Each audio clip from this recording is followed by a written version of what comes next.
दिल्ली के चुनावी नतीजों के बाद एक सवाल ये है कि आखिर 3 बार सरकार चलाने के बाद आम आदमी पार्टी को इतनी करारी हार का सामना क्यों करना पड़ा। कांग्रेस ही इसे बीजेपी की जीत कहा जा सकता है या फिर ये कांग्रेस और आम आदमी पार्टी की लड़ाई का नतीजा है। दिल्ली की जंग में कांग्रेस और आम आदमी पार्टी के बयान एक दूसरे के खिलाफ रहे, अलग अलग चुनाव लड़े और दोनों को हार मिली।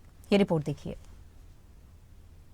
मैया की दिल्ली के लोगों ने आपदा को बाहर कर दिया। दिल्ली में एक बार फिर से 27 साल बाद बीजेपी की सत्ता में दमदार वापसी हुई है। आम आदमी पार्टी जो लगातार तीसरी बार सरकार बनाने का ख्वाब देख रही थी, उसे करारी हार का सामना करना पड़ा। कांग्रेस एक बार फिर से जीरो पर सिमट गई। दिल्ली के जो चुनावी नतीजे आए हैं, उसके बारे में केजरीवाल समेत आम आदमी पार्टी ने कल्पना तक नहीं की थी। आम आदमी पार्टी के दिग्गज नेता हारे हैं। आम आदमी पार्टी से हारने वालों में अरविंद केजरीवाल, मनीष सिसोदिया, सौरभ भारद्वाज जैसे नेता शामिल हैं। सवाल है, क्या चुनाव में आम आदमी पार्टी को बीजेपी ने हराया या कांग्रेस की वजह से आम आदमी पार्टी को दिल्ली में हार मिली है? खुद पीएम मोदी कांग्रेस पर निशाना साध चुके हैं। कांग्रेस एक के बाद एक अपने सहयोगियों को खत्म कर रही है और इनका तरीका भी बड़ा मजेदार है। आज की कांग्रेस अपने सहयोगों की जो भाषा है, जो उनके एजेंडा है, उसी को चुराने में लगी हुई है। दिल्ली में कांग्रेस के खिलाफ मैदान पे उतरा था और फिर भी क्या हाल हुआ देखिए, दोनों तरफ।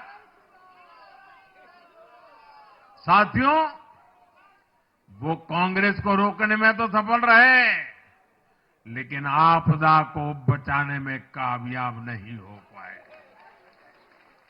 साथियों, कांग्रेस का हाथ थामने वाले इसलिए भी बर्बाद हो रहे हैं क्योंकि आज कांग्रेस वो कांग्रेस नहीं है जो आजादी के आंदोलन के समय थी, जो आजादी के बाद कुछ दशकों तक थी।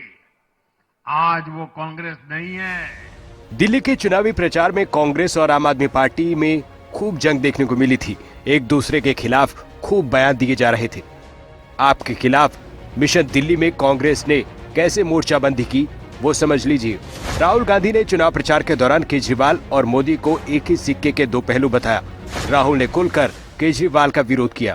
कांग्रेस ने केजरीवाल पर करप्शन के आरोप को मुद्दा बनाया। आम आदमी पार्टी के कद्दावर नेताओं के खिलाफ कांग्रेस ने मजबूत कैंडिडेट उतारे। कांग्रेस ने आम आदमी पार्टी को टक्कर देने वाला मैनिफेस्टो जारी किया। दिल्ली को आपने वायदा किया था कि मैं यमुना को साफ करूंगा और यमुना जी का पानी पीऊंगा। मैं आपको चैलेंज करता हूं, आज आप जाके यमुना जी का पानी पी लीजिए। चैलेंज करता हूं। आप दिल्ली की जनता को यमुना जी का पानी पिलाते हो, गंदा पानी पिलाते हो, आप साफ पानी पीते हो। मैं चैलेंज करता हूं, आप जाके यमुना जी का पानी पियो। उसके बाद अस्पताल में आपसे मिलेंगे। थोड़े दिन उनको उसमें जीने दो, सपने में जीने दो, कोई हर्ज नहीं है। तो भाजपा को इस बार कांग्रेस का सहारा है इस चुनाव में। केजरीवाल के मुकाबले कांग्रेस ने शीला दीक्षित के बेटे संदीप दीक्षित को टिकट दिया। आतिशी के खिलाफ महिला कांग्रेस की राष्ट्रीय अध्यक्ष अलका लांबा को मैदान में उतारा। अगर कांग्रेस और आम आदमी पार्टी साथ में लड़ते तो शायद चुनाव में आंकड़े कुछ और होते। आम आदमी पार्टी कांग्रेस की वजह से भी दिल्ली की सत्ता से दूर रह गई। दिल्ली में बीजेपी को 48 सीटें आई हैं, आम आदमी पार्टी 22 सीटें ला पाई है और कांग्रेस को 0 सीट मिली है।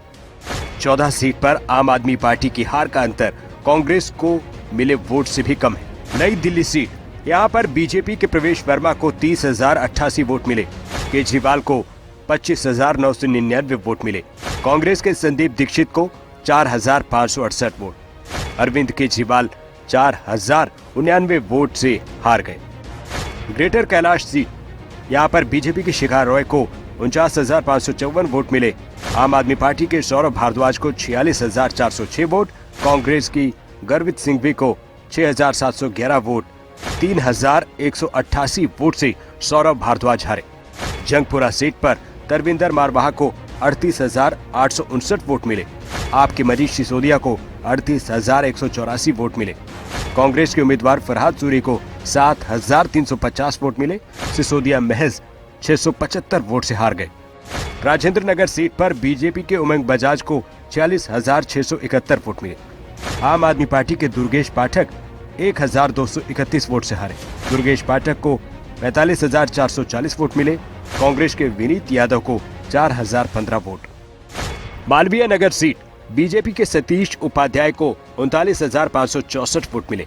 आपके सोमनाथ भारती को 37,443 वोट। सोमनाथ भारती 2,131 वोट से हारे। कांग्रेस के जितेंद्र कुमार कोचर को 6,770 वोट मिले। अखिलेश यादव, ममता बनर्जी जैसे नेताओं ने केजरीवाल को दिल्ली में खूब समर्थन दिया। कांग्रेस चुनाव में अकेले लड़ी, अकेले उतरी। जो पार्टियां खुलकर आपके साथ थी, अब वो कांग्रेस और आम आदमी पार्टी दोनों को हार के लिए जिम्मेदार ठहरा रही है। ये दोनों की जिम्मेदारी है, सिर्फ कांग्रेस की जिम्मेदारी नहीं है। कांग्रेस एक राष्ट्रीय पार्टी है, उनके लोग भी चाहते होंगे कि हमारा भाई कोई दिल्ली प्रदेश में जगह हो, हमारी कोई सीटें यहाँ लड़ना चाहिए अस्तित्व के लिए। तो ये आम आदमी पार्टी और कांग्रेस पार्टी दोनों की जिम्मेदारी है कि बैठकर सीट शेयरिंग या क्या करना है क्या नहीं करना, उस बारे में बात करनी चाहिए थी एक दूसरे के साथ। आपने अलग अलग चुनाव लड़के दोनों हार गए। ये मुझे लगता है देश के साथ घात हुआ। कांग्रेस और आम आदमी पार्टी की इस बड़ी हार को लेकर इंडिया गठबंधन में सहयोगी भी चुटकी ले रहे हैं। जम्मू कश्मीर के सीएम उमर अब्दुल्ला ने तंज कसा है। उमर अब्दुल्ला ने महाभारत से जुड़े डायलॉग के मीम्स को शेयर करते हुए लिखा है, और आपस में लड़ो। लोकसभा चुनाव में बीजेपी को हराने के लिए तमाम विपक्षी दलों ने महागठबंधन इंडिया का गठन किया। कांग्रेस और आम आदमी पार्टी भी इसमें शामिल रहे, लेकिन विधानसभा चुनाव आते आते दोनों ही दल अलग अलग चुनावी मैदान में उतरे। पहले हरियाणा तो अब दिल्ली में दोनों दलों ने अलग अलग चुनाव लड़ा। सीधा फायदा बीजेपी को हुआ। नतीजतन दोनों की जगह बीजेपी की सरकार बन गई। हरियाणा में आम आदमी पार्टी ने कांग्रेस के वोट काटे, तो अब दिल्ली में इसका उलट असर देखने को मिला है। ब्यूरो रिपोर्ट, खबरें अभी तक।